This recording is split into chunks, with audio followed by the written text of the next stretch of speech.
I begin by carving in my spirals with just a simple wooden tool, basically a finger, but a little smoother and more consistent and smaller. This is a closed form, a vessel that I sealed when I threw it on the wheel before hand altering it, which means it's actually pushing back on my hand. It's a closed airspace, it's a sealed container, which means it's a fixed volume. If I squish it like I'm doing here, I'm not going to gouge in and I'm not going to bust through. It's going to apply pressure back on my tool, which means it's going to do a lot of compacting and smoothing action when I'm pushing it in a very tiny area like this.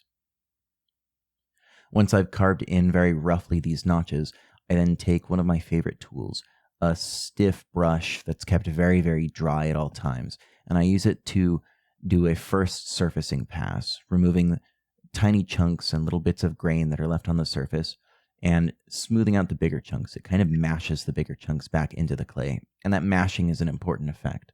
I don't want to remove too much material. I still want to have these nice, solid, and almost sharp chunks.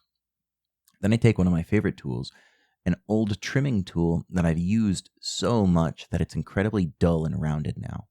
Again, because it doesn't cut, it's now mashing the clay back in. You can see that it's not removing so much material as it's kind of flattening and replaning this entire area. I don't use a lot of tools in my practice.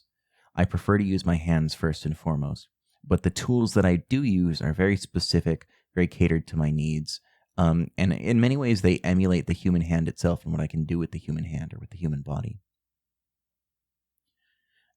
Another important part of this is keeping it dry at all times, or at least maintaining very close control of moisture. With the dry brush, I can remove those particles on the surface as long as they're bone dry and as long as they flake right off.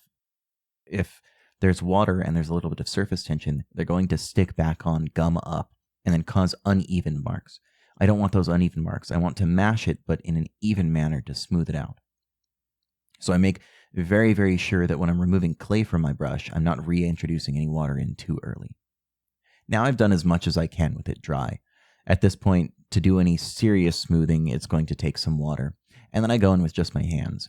Now I'm looking for a very compacted surface finish where I'm kind of removing any pores, removing any grain, and removing any gouges from my tools. Recompacting the surface is going to do some of removing those ridges, but as you can see, there's still a little bit left. So one heavy-duty smoothing pass with a finishing sponge to see if I can't resurface it into a nice semi-burnished finish. After this, I'm probably going to do another pass with the loop tool and with the brush just to get it an incredible sharpness.